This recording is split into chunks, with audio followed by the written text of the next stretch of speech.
Hello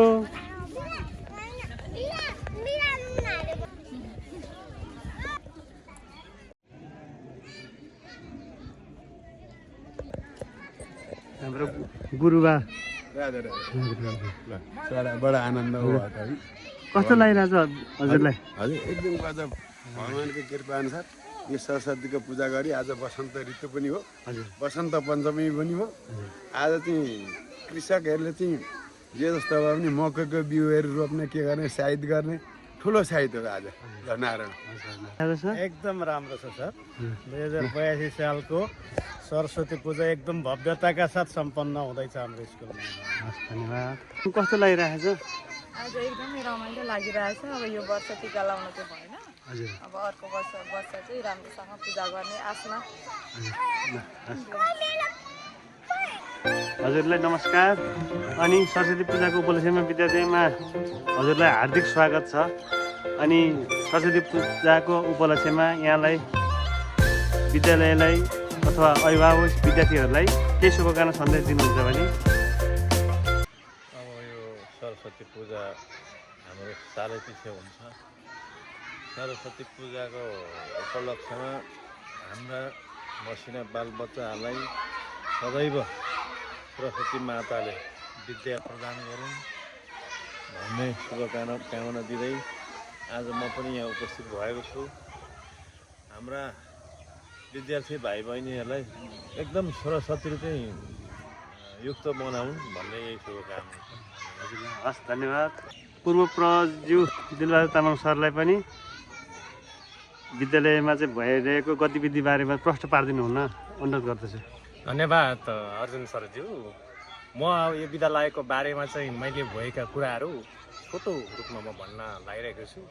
यो सरस्वती पूजा हाम्रो परम्परा रूपमा मनाउँदै आएको छौँ र यसले हाम्रो बालबच्चादेखि लिएर अभिभावक र सरोकारवालाहरू सबैलाई यसले के ज्ञान दिन्छ भने यो दिन चाहिँ नानीहरूलाई भर्ना गराएर नयाँ अक्षरमा गर्ने दिन हो भनेर चाहिँ सबैले बुझेका छन्। त्यस हुनाले उहाँहरूलाई हाम्रो विद्यालय तर्फबाट पनि र मेरो आफ्नो व्यक्तिगत तर्फबाट पनि र समितिको तर्फबाट पनि यही कुरा बुझिदिनु भएकोमा धेरै धेरै धन्यवाद दिन चाहन्छु। हस्, धन्यवाद। हाम्रो यस जनज्योति आधारभूत विद्यालयका विद्यालय व्यवस्थापन समितिका सदस्य सबुलु आगुन्जीलाई हार्दिक स्वागत छ। यहाँलाई आजको दिनको विशेषमा केही भन्न मन लागेको कुराहरू छ भने भन्नु होला।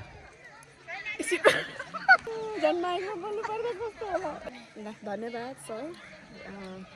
सर्वप्रथम त सरस्वती पूजाको सबैलाई शुभकामना। विद्यार्थी भाइ बहिनी उपस्थित सबैजनालाई धेरै धेरै शुभकामना भन्न चाहन्छु। धन्यवाद।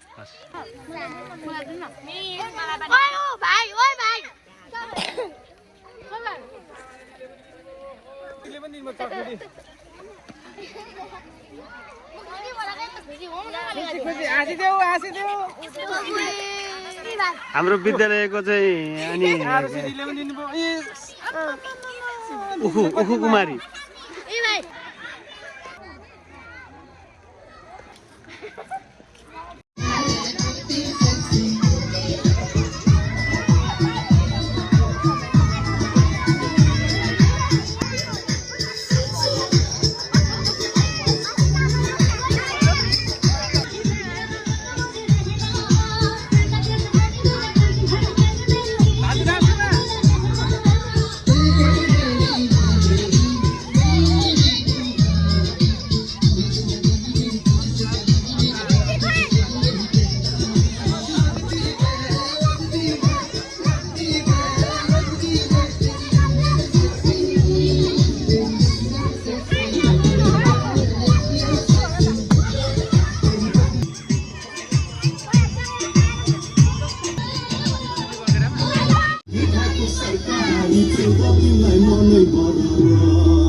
हाँसी बरर गाडी सिस्नु तरकारी जागिर खाएको सरकारी चुँदा तिमीलाई मनै बरर